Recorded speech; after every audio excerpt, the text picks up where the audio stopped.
शुरुआत करेंगे सुबह 7 बजे के बुलेटिन की और सबसे पहले बात मध्य प्रदेश की, जहां आज टोटल लॉकडाउन रहेगा पूरे प्रदेश में।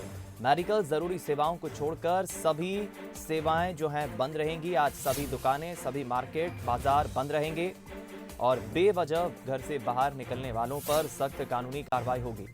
सरकार के आदेश के बाद अब जाहिर है कि प्रदेश में हर रविवार को टोटल लॉकडाउन का पालन सख्ती से कराया जा रहा है। 31 जुलाई तक हर रविवार को प्रदेश में टोटल लॉकडाउन रहेगा। कोरोना के बढ़ते मामलों को देखते हुए सरकार ने ये फैसला लिया है।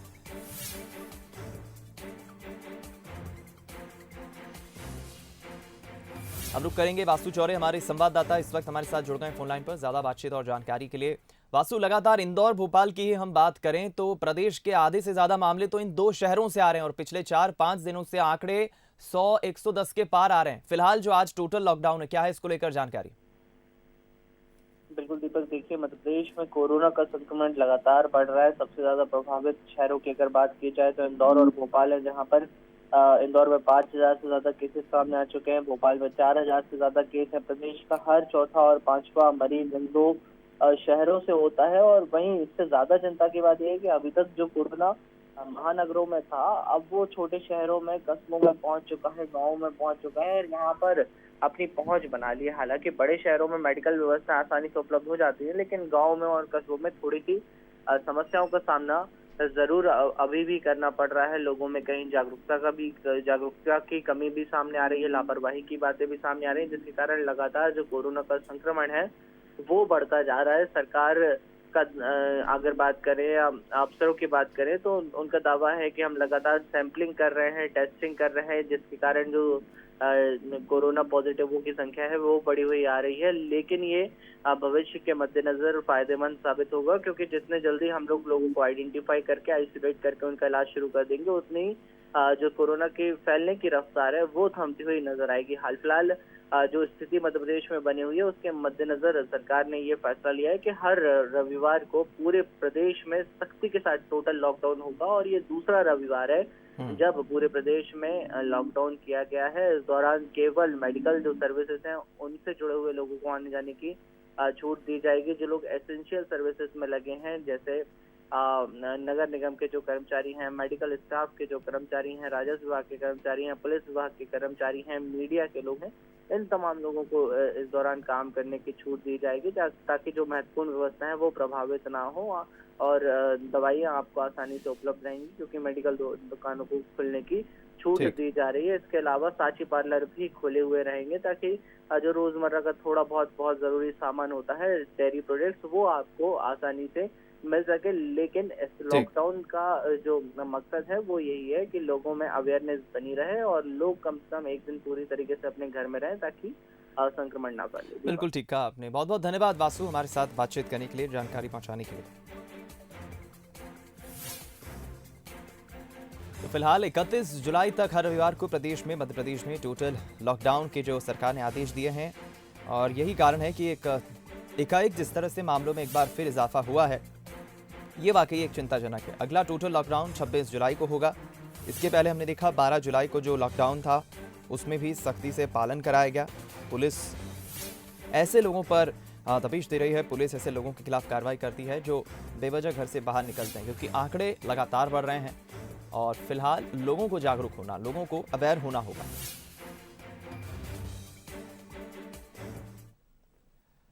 भोपाल से खबर, जहां लगातार कोरोना के संक्रमितों के मरीजों की संख्या लगातार बढ़ रही है। पहली बार भोपाल में एक दिन में सबसे ज्यादा 140 मरीज मिले। राजधानी में 8 दिन में 843 नए मरीज सामने आए हैं। भोपाल में कुल संक्रमितों की संख्या अब बढ़कर 4,243 हो गई। 1,185 एक्टिव केस हैं। साथ ही अब पहले जो दुकानें रात 10 बजे तक बंद होती थी, कल रात 8 बजे से भोपाल में दुकानें बंद होंगी। 2 घंटे और कम कर दिए गए हैं।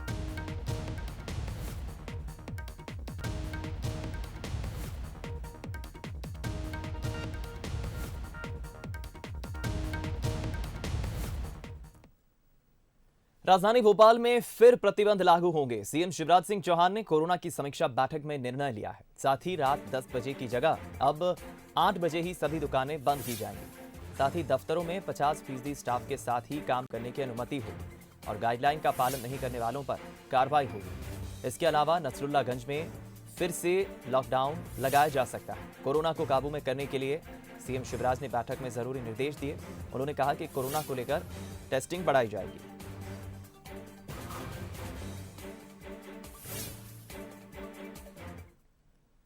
जबलपुर से खबर, जहां आरएसएस कार्यालय केशव कुटी में कोरोना की एंट्री हो चुकी है। 10 से 12 स्वयंसेवक कोरोना संक्रमित मिले हैं। स्वास्थ्य विभाग की टीम फिलहाल उन सभी स्वयं सेवकों की कॉन्टैक्ट हिस्ट्री निकाल रही है जो कोरोना संक्रमित पाए गए हैं। जबलपुर में 37 नए पॉजिटिव मरीज मिले हैं। जबलपुर में 773 कोरोना को मरीजों की संख्या अब तक हो चुकी है, यानी कि 773 मरीज अब तक मिल चुके हैं। शहर में बता दें आपको, जबलपुर शहर में 36 घंटे का टोटल लॉकडाउन लगा है। शनिवार शाम 7 बजे से टोटल लॉकडाउन शुरू हो चुका है, जो सोमवार सुबह 5 बजे तक जारी रहेगा। लॉकडाउन में जरूरी सामान की दुकानें खोलने की अनुमति होगी, दूध दवाई की दुकानें खोलने की अनुमति होगी। साथ ही बाहर घूमता हुआ कोई भी दिखेगा तो उसके खिलाफ कार्रवाई की जाएगी।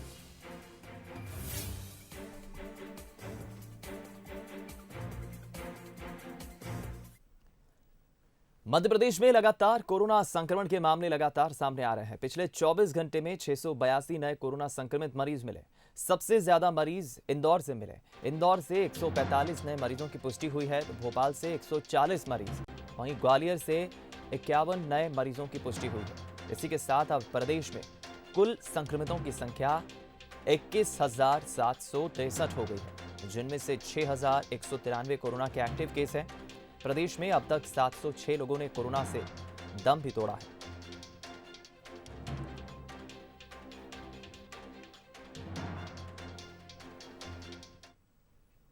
देश में कोरोना से हालात बेहद खराब होते जा रहे हैं। स्थिति अब यह है कि हर रोज संक्रमण के रिकॉर्ड सामने आ रहे हैं।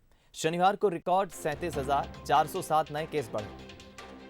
ये अब तक में देश में सबसे बड़ा आंकड़ा है अब तक का। 543 लोगों की कोरोना से मौत भी हो चुकी है, जिसके बाद अब मरने वालों की संख्या 26,828 हो गई है।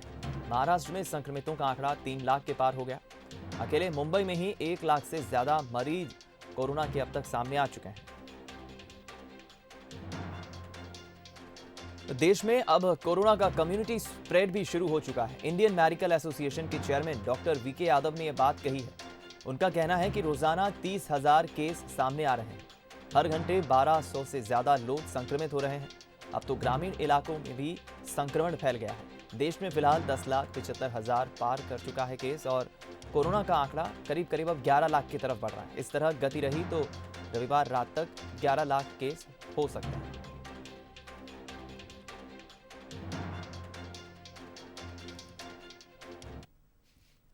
उज्जैन में लगातार कोरोना से संक्रमित मरीजों की संख्या बढ़ती जा रही है, जिसके चलते मंदिर प्रबंधन समिति ने बड़ा फैसला लिया है।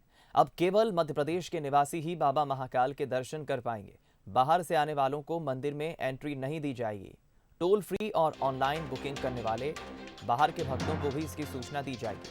परिस्थितियों के अनुसार आगे भी निर्णय लिए जाएंगे। शहर की सुरक्षा के लिए महाकाल प्रबंधन समिति ने यह फैसला लिया है।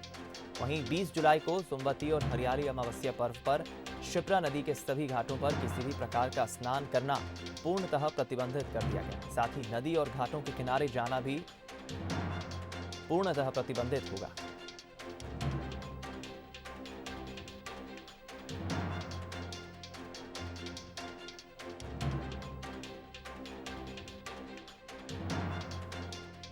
तो महाकाल दर्शन में अब जो नई व्यवस्था रहेगी उसके मुताबिक एप्लीकेशन या फिर टोल फ्री नंबर पर एक दिन पहले जो अनुमति लेना होती है, जूते चप्पल पार्किंग में बने जूते स्टैंड पर रखना होते हैं।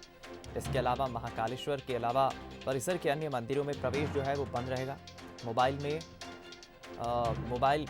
मंदिर में मोबाइल, बैग, पूजन सामग्री, जल, दूध ले जाने की मनाही होगी। एक मोबाइल नंबर पर हफ्ते में एक बार ही 5 लोगों की अनुमति होगी। श्रद्धालुओं के लिए मास्क पहनना जरूरी होगा। महाकाल मंदिर प्रबंध समिति ने आज ये निर्णय लिया है कि जो मध्य प्रदेश से बाहर के श्रद्धालु हैं, अभी उनके लिए हम दर्शन प्रतिबंधित कर रहे हैं। जो ऑनलाइन मोबाइल ऐप के जरिए हम बुकिंग कराते थे, तो उसमें हम एक संदेश डाल रहे हैं उन लोगों के लिए कि कृपया करके अभी आप बुकिंग ना करें जो मध्य प्रदेश से बाहर के हैं। और जो हमारा टोल फ्री नंबर है उसमें भी जब वो कॉल करेंगे तो उनके संबंध में हम अवगत करा देंगे, और जब परिस्थितियाँ ठीक होंगी तब हम पुनः इसके ऊपर निर्णय लेकर उनको सबको अवगत कराएंगे। उज्जैन का महाकालेश्वर मंदिर ऐसी आस्था का केंद्र है, बड़ा मंदिर है जहां पर बड़ी संख्या में श्रद्धालु पहुंचते हैं। हालांकि सुरक्षा के लिहाज से मंदिर प्रबंधन ने यहां पर काफ़ी व्यवस्थाएं कर रखी हैं एहतियातन। लेकिन चूंकि उज्जैन शहर मध्य प्रदेश के उन शहरों में, उन जिलों में शामिल हैं जहां पर कोरोना के आंकड़े तेज़ी से बढ़े हैं, ऐसे में प्रशासन उज्जैन में इस तरह की सख्ती कर रहा है।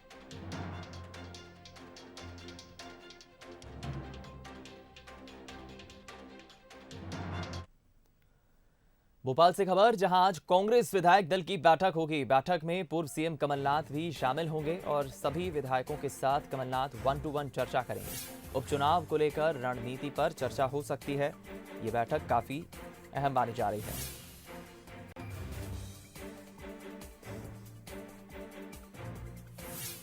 तो लगातार कांग्रेस के लिए जिस तरह से मुश्किलें बढ़ रही हैं, हाल ही में 2 कांग्रेस के विधायक बीते 8 दिनों में इस्तीफा दे चुके हैं और उपचुनाव भी नज़दीक है। ऐसे में कांग्रेस के लिए कहीं ना कहीं रणनीति बनाना और उपचुनाव को लेकर क्या तैयारी होगी पार्टी की, ये काफ़ी महत्वपूर्ण है। बैठक आज ये होने जा रही है विधायक दल की। इसमें सभी कांग्रेस के विधायक शामिल होंगे और पूर्व मुख्यमंत्री कमलनाथ के अलावा कांग्रेस के नेता इसमें शामिल होंगे और खुद कमलनाथ सभी कांग्रेस के विधायकों से चर्चा करेंगे, उनकी बात सुनेंगे और चर्चा करेंगे कि आखिर खास तौर पर चुनाव को लेकर कांग्रेस का क्या प्लान होना चाहिए।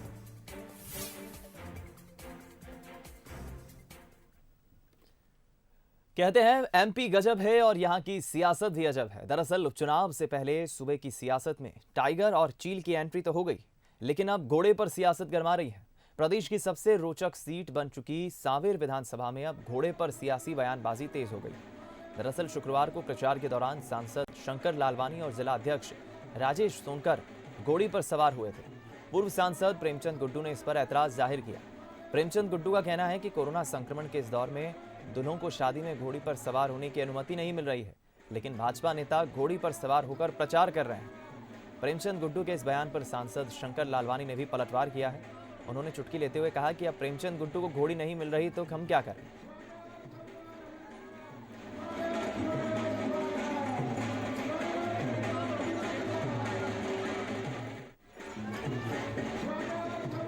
और जनता को किस तरीके से कोरोना महामारी के बीच में ये लोग घोड़ों पे घूम रहे हैं, इस तरीके से हार-फूर करवा रहे हैं। लोग यहाँ मर रहे हैं, लेकिन इनको हार-फूर और घोड़ों पे बैठने से फुर्सत नहीं है।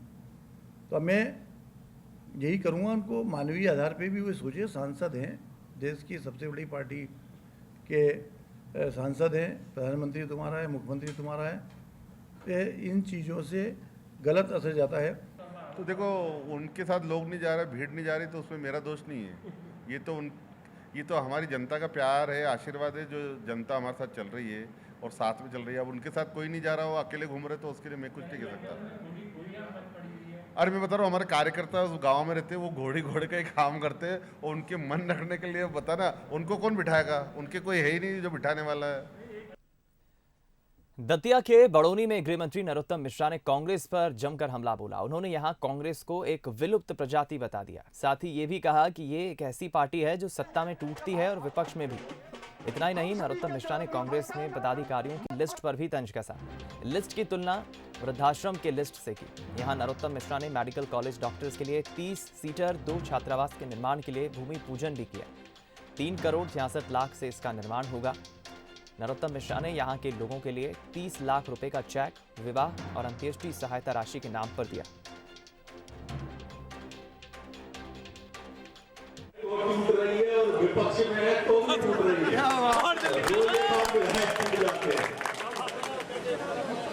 रोज एक बार विधायक टूट जाते हैं। कल एक कांग्रेस के विधायक टूटी है। 2 दिन पहले आदरणीय लोधी जी भाजपा में आए, सदस्यता छोड़ के आए। लोग सरपंच ही नहीं छोड़ते, पार्षद ही नहीं छोड़ती, लोग एमएलए पद छोड़ के कांग्रेस से भग रहे हैं। और इसलिए मैंने प्रारंभ में कहा कि ये विलुप्त होती प्रजाति है। इनके पदाधिकारियों की लिस्ट है, वो सब 75-77 के ऊपर है। लिस्ट पढ़ो तो लगता ही नहीं है कि कांग्रेस के पदाधिकारियों की लिस्ट है। ऐसा लगता है जैसे किसी वृद्धाश्रम की लिस्ट हो। प्रदेश के पूर्व मुख्यमंत्री कमलनाथ एक बार फिर कॉन्फिडेंट दिख रहे हैं। 22 विधायकों के बाद 2 और विधायक पार्टी छोड़ चुके हैं, लेकिन कमलनाथ के चेहरे पर इसका टेंशन नजर नहीं आता। दरअसल कांग्रेस ने एक सर्वे कराया जिसकी रिपोर्ट कांग्रेस के लिए पॉजिटिव है। उसका घर में विश्वासघात अभी बीजेपी के लिए फायदेमंद है, लेकिन कांग्रेस को लगता है कि उसके लिए यह भी फायदेमंद साबित होगा। उपचुनाव में इसको भी भुनाकर वो बागियों को सबक सिखाएगी। देखिए रिपोर्ट। पार्टी में भगदड़ से फिक्रमंद नहीं नाथ, कहा जिसको जाना है जाएगा। नाथ के कॉन्फिडेंस का क्या राज?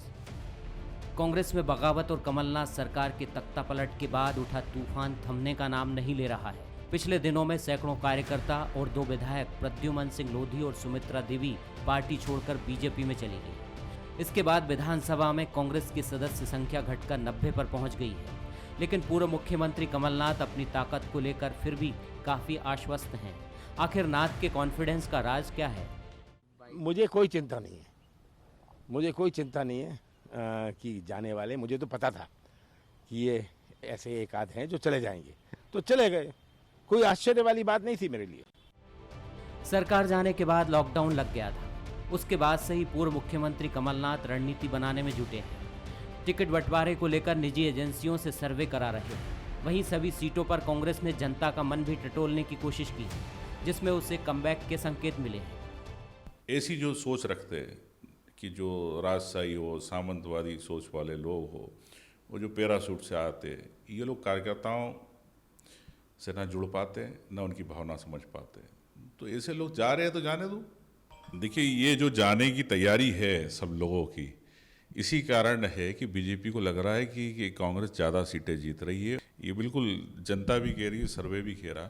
इसी कारण, भय के कारण ये विधायकों को तोड़ने का सिलसिला चालू हुआ है। विकास के एजेंडे के साथ चलने वाले कोई भी विधायक होता है, कोई जनप्रतिनिधि होता है, उसकी फर्स्ट प्रायोरिटी होती है अपने विधानसभा क्षेत्र में विकास करा सके, जनता को सुखानुभूति का एहसास करा सके, जनता को सड़क, बिजली, पानी से लेके इस प्रकार की व्यवस्थाओं के लिए डेवलपमेंट के काम करा सके।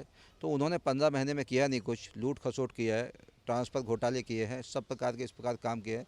इसलिए हमारा नेता लाडला मामा शिवराज सिंह चौहान के नेतृत्व में हम सब विकास की गंगा में आगे बढ़ेंगे। इसलिए कई लोग तैयार हैं, सभी का स्वागत भी है। मंत्री अरविंद भदौरिया के इस बयान के ये भी मायने निकलते हैं कि कुछ और कांग्रेस विधायक कतार में खड़े हैं, लेकिन लगता है इसको लेकर कांग्रेस ज़्यादा फिक्रमंद नहीं लगती। उसे उम्मीद है कि विश्वासघात कार्ड उसके लिए सहानुभूति में बदल रहा है, जिसका फायदा उसे उपचुनाव में मिलेगा। लेकिन पूर्व मंत्री उमंग सिंघार का बयान भी एक इशारा है कि यह लड़ाई अगर जीतना है तो एक बार फिर सबको कंधे से कंधा मिलाकर खड़ा होना होगा। कोमल शर्मा के साथ ब्यूरो रिपोर्ट, बंसल न्यूज़। इधर भोपाल से खबर, जहां ट्रांसपोर्ट कमिश्नर वी मधु कुमार को हटा दिया गया है। वी मधु कुमार को पीएचक्यू अटैच किया गया है। बता दें आपको, सोशल मीडिया पर उनका एक कथित वीडियो वायरल हुआ, जिसके बाद ये कार्रवाई की गई है। वीडियो के सोशल मीडिया में वायरल होने पर बवाल मच गया। हालांकि ये भी बताया जा रहा है कि वीडियो 3 साल पुराना है।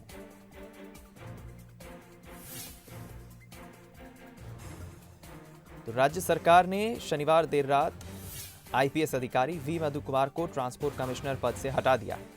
उनकी सेवाएं परिवहन विभाग से वापस लेते हुए उन्हें पुलिस मुख्यालय में एडीजी पदस्थ किया गया है।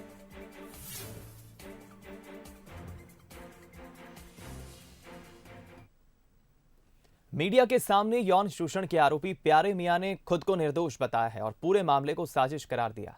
प्यारे मियां ने मीडिया से कहा है कि उसे फंसाया जा रहा है।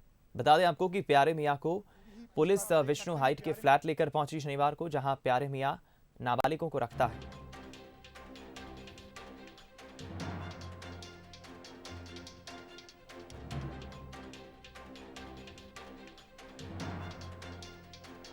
इतना बड़ा, इतने से मामले को इतना बड़ा होता है कहीं? किसकी शादी से क्या लगती है आपको? ये तो आप लोग थोड़ा सा मालूमात। कोई बड़े लोग शामिल है इसमें क्या?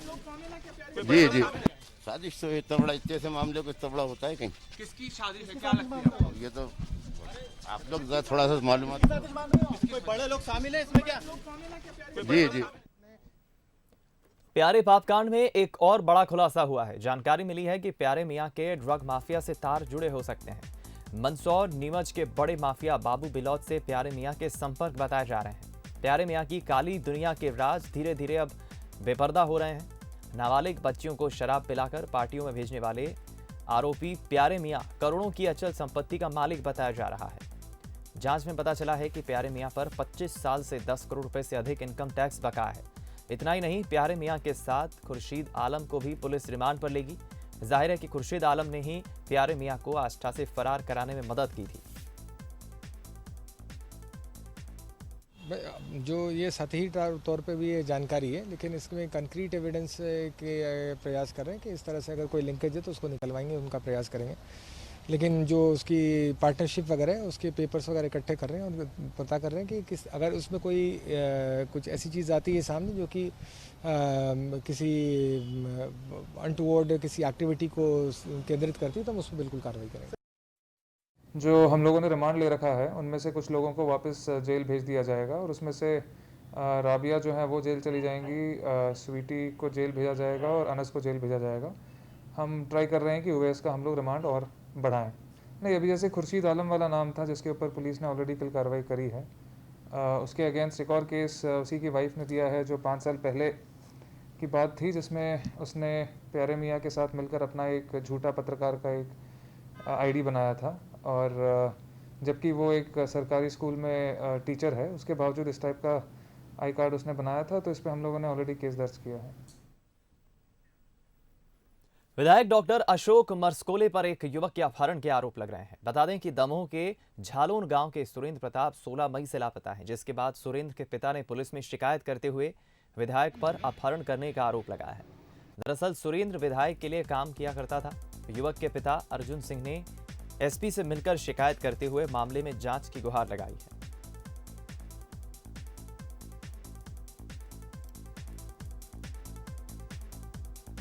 आवेदन पत्र अभी प्राप्त हुआ है कि उनका जो पुत्र है सुरेंद्र प्रताप अचानक गुम गया है।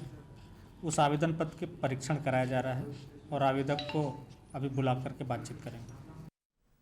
कानपुर में 8 पुलिसकर्मियों की हत्या के आरोपी विकास दुबे को उज्जैन से कानपुर लाते वक्त Uttar Pradesh special task force ने मुठभेड़ में मार गिराया था। इस मुठभेड़ को लेकर सवाल भी खड़े हुए। बाद में एसटीएफ ने एक बयान जारी किया। वहीं एनकाउंटर की जांच करने फॉरेंसिक टीम उस स्थान पर पहुंची जहां पर विकास दुबे को मार गिराया गया था। फॉरेंसिक टीम ने जिस जगह पर एसटीएफ की गाड़ी पलटी थी उस सीन को रिक्रिएट किया। गाड़ी पलटने के बाद विकास दुबे कैसे पुलिस की पिस्टल छीनकर खेत की ओर भागा और फिर पुलिस पर फायरिंग की और बाद में किस तरह से एसटीएफ ने विकास दुबे का एनकाउंटर किया और ढेर किया, इस सीन को वहां पर रिक्रिएट किया गया।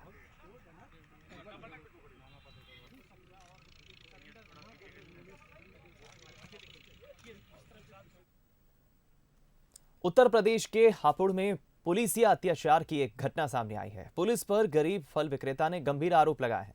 फल विक्रेता ने पुलिस पर मारपीट करने के बाद फलों से भरे ठेले को गंदे नाले में फेंकने का आरोप लगाया है।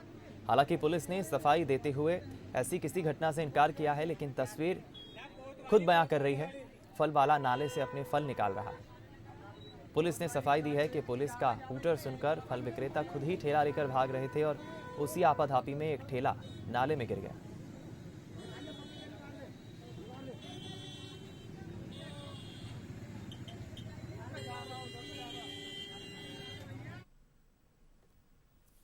खबर भोपाल से, जहां नकली नोट के साथ 2 आरोपियों को पुलिस ने 2 लोगों को गिरफ्तार किया है। आरोपियों से 70,000 रुपए बरामद किए हैं। आरोपी लाल घाटी वाइन शॉप पर नकली नोट चलाने के लिए गए थे। नकली नोटों को पकड़ने के बाद वाइन शॉप में पुलिस को इस बात की सूचना दी वाइन शॉप मालिक ने। आरोपी ब्लैक स्कॉर्पियो से सागर से बताया जा रहा थे भोपाल आए थे। फिलहाल कोहे फिजा पुलिस मामले की जांच में जुटी हुई।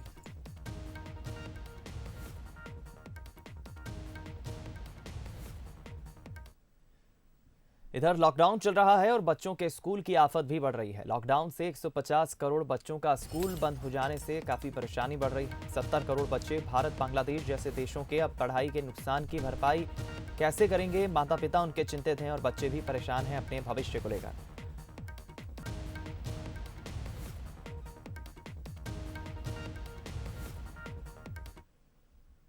इधर तिरुपति बालाजी मंदिर में भी अब कोरोना का डर फैल रहा है। तिरुमला तिरुपति देवस्थानम में 170 कर्मचारी जो हैं पॉजिटिव पाए गए हैं। तिरुमला तिरुपति देवस्थानम में 60 साल से अधिक उम्र वाले कर्मचारियों की ड्यूटी से छुट्टी मंदिर में भक्तों के दर्शन पर रोक लगाई जा सकती है। साथ ही तिरुमला में कोरोना के बढ़ते मामलों के चलते अब भक्तों में एक डर का माहौल बढ़ रहा है। मरीजों में 18 पुजारी हैं तो वहीं 100 सुरक्षाकर्मी शामिल हैं। इसके अलावा 20 ऐसे कर्मचारी हैं जो लड्डू का प्रसाद बनाते हैं वहां पर मंदिर में, और कल्याण कट्टू में 2 कर्मचारी भी शामिल हैं।